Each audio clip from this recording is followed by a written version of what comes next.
আজ আমরা শ্রদ্ধা সুভাষিসদার বাড়িতে সমবেত হয়েছি পবিত্র ভাদ্র পরিক্রমার সৎসঙ্গে।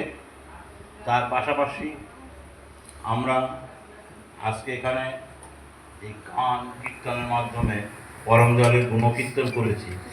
তার থেকেই আমরা বুঝতে পেরেছি যে আমরা তার চরণাশ্রিত। তার চরণাশ্রিত হতে গেলে কিছু নীতি বিধি মেনে চলতে হবে। শ্রদ্ধা সভার পরিচালক এর আগেই বলেছিলেন যে স্কুলে গেলেই তাকে ছাত্র বলে না, মন্ত্র নিলেই তাকে শিষ্য বলে না। অর্থাৎ স্কুলে গেলাম, তার নিয়ম নীতি মানলাম না, তাহলে আমি ছাত্র নই। মন্ত্র নিলাম, তার নিয়ম নীতি মানলাম না, তাহলে আমি শিষ্য। হৃদয়টি শিক্ষক বা গুরুর আদেশ পালনের জন্য সর্বদা উন্নত থাকতে হবে। এবং কিভাবে? বিনা ওজরে, বিনা আপত্তিতে, পরম আনন্দে।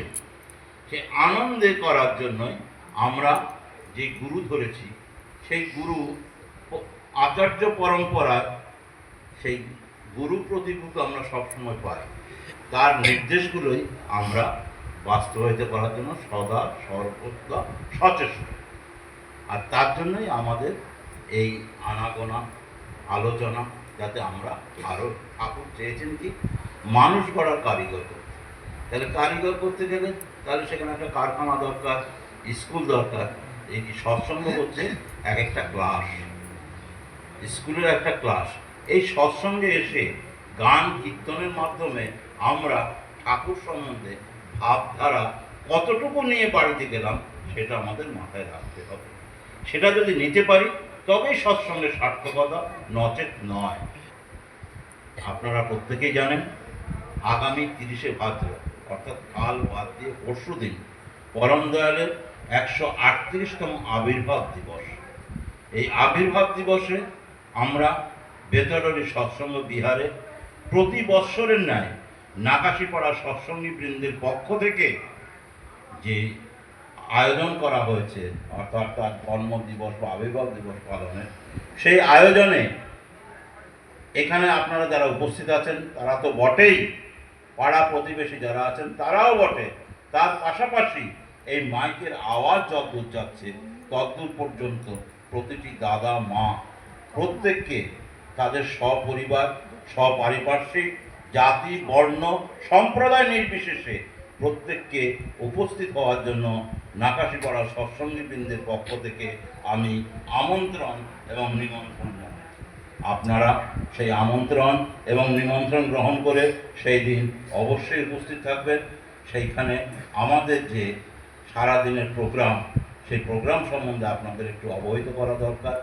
আমাদের প্রতিটি প্রোগ্রামে যেটা হয়, প্রথমেই হয় প্রভাতী বা উষা কীর্তন, তারপরে সকালবেলার যে বিনতি প্রার্থনা, সেই বিনতি প্রার্থনা, তারপরে এই দিনের যে মুখ্য যে বিষয়টা 7:05 পরম দয়ালের জন্মলগ্ন ঘোষণা হবে। সেই জন্মলগ্ন ঘোষণাটাই হচ্ছে এই দিনের অনুষ্ঠানের সর্বোত্তম আকর্ষণীয় জিনিস। তাই আপনাদের প্রত্যেককে করজোড়ে অনুরোধ করছি, আপনারা প্রত্যেকেই 7:45টার মধ্যে মন্দিরে পৌঁছে যাওয়ার চেষ্টা করবেন। আমাদের প্রত্যেকেরই যথেষ্ট কাজ আছে, নানা রকম সমস্যা আছে, প্রাকৃতিক দুর্যোগ আছে, সব কিছুকে তুচ্ছ করে আমাদের ওই জায়গায় যেতে হবে। তার কারণ একটু আগে বলেছি, বিনা আপত্তিতে, বিনা ওজরে, পরম আনন্দে। আজকেই দেখুন তো সুভাষিতার বাড়িতে আজকে উনি ঘোষণা করেছেন এই দিনটা। আমরা বিভিন্ন জায়গা থেকে একটা প্রতিকূল পরিবেশের মধ্যে এসে উপস্থিত, ঠিক তেমনি ওই দিনও আপনারা প্রত্যেকেই উপস্থিত থাকবেন। এবং এই যে দুদিন সময় পাচ্ছেন তার মধ্যে দুবেলা প্রার্থনার সময় পরম দয়ালের কাছে নিবেদন রাখবেন, প্রার্থনা রাখবেন যে সেই দিনের অনুষ্ঠানটা তিনি যেন আমাদেরকে দিয়ে সর্বাঙ্গ সুন্দরভাবে করিয়ে নেন। জনসমাগম এবং প্রাকৃতিক পরিবেশ, ভান্ডারা, অনুষ্ঠান, ঠাকুর সাজানো, সব দিক থেকে যাতে সর্বাঙ্গ সুন্দর হয় এই প্রার্থনা রাখবেন। কারণ ঠাকুর বলেছেন নিষ্কাম প্রার্থনার মাধ্যমে সব কিছু সফল হয়। অতএব আপনারা আমরা প্রত্যেকে আমাদের তো চা পাওয়ার কিছু নেই, আমাদের শুধু একটু আনন্দ করব, তাকে ভালোবেসে তার সেই দিনটা আমরা যাতে পরিপূর্ণভাবে উপভোগ করতে পারি, সেই উদ্দেশ্যেই আমরা তার শ্রীচরণে প্রার্থনা জানাব এবং আপনারাও জানান, জানিয়ে সেদিন 7টা 5-এ জন্মলগ্ন ঘোষণা হওয়ার পরেই সেখানেই আমাদের হবে প্রার্থনা, অমর গীতি, তারপরে নিচে নেমে এসে হবে অমেয় গ্রন্থাদি পাঠ। সেই গ্রন্থাদি পাঠের পরেই টিফিনের টাইম, তার টিফিনের পরেই আছে সঙ্গীতাঞ্জলি। সঙ্গীতাঞ্জলির পরে বেলা 11:30 থেকে মায়েদের মাতৃ সম্মেলন। মাতৃ সম্মেলন শেষ হতে হতেই ভান্ডার 11টা থেকে 11টা থেকে 12:30 পর্যন্ত। 11টা থেকে 12:30 পর্যন্ত মায়েদের মাতৃ সম্মেলন।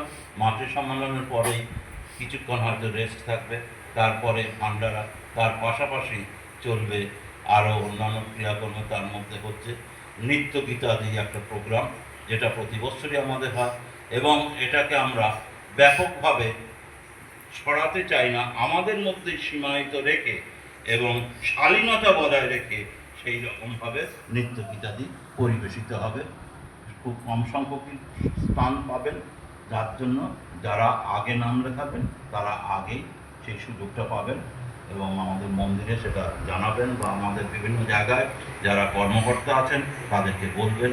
তারপরে বিকেলবেলা হচ্ছে আমাদের যুব সম্মেলন। যুব সম্মেলনের শেষে হবে প্রার্থনার সময় থেকে আমাদের সৎসঙ্গ, শেষে উদ্যম কীর্তনের মাধ্যমে ওই দিনের অনুষ্ঠানের সমাপ্তি। এই সারাদিনের অনুষ্ঠান আপনারা সেখানে উপস্থিত থাকবেন। এই অনুষ্ঠানটাকে সর্বাঙ্গ সুন্দর করতে গেলে অর্ঘ্যের প্রয়োজন। সেই অর্ঘ্যটাও আপনাদের কাছে নতুন করে বলছি না, তার কারণ ঠাকুর তো আমার নয়, আমার আপনার প্রত্যেকের। তিনি আমাদের প্রত্যেকের পরিবারের সর্ববয়োজ্যেষ্ঠ সদস্য। সেই সর্ববয়োজ্যেষ্ঠ সদস্যের জন্মদিন বা আবির্ভাব দিবস আমরা পালন করব, তাহলে তো আমাদের প্রাণ কাঁদে তার জন্য কিছু করা। সেই করাটা আমরা যেন তাকে আপন ভেবে সেইভাবে যাতে আমরা করতে পারি, সেই প্রচেষ্টা রাখুন। রেখে আপনারা ওই দিন অনুষ্ঠানটা সাফল্য মনে করুন। দুর্যোগপূর্ণ পরিস্থিতি, এর মধ্যে আর আমি দীর্ঘায়িত করছি না। প্লাস আমাদের সৎসঙ্গের একটা নির্দিষ্ট রীতি আছে। আগে 1.5 থেকে 2 ঘন্টা ছিল, বর্তমানে আচার্যতে বলেছেন 1 থেকে 1.5 ঘন্টার মধ্যে সৎসঙ্গ শেষ করতে হবে। তাই আমি আমার বক্তব্য এখানে শেষ করছি। জয় গুরু, আপনারা সবাই ভালো থাকুন।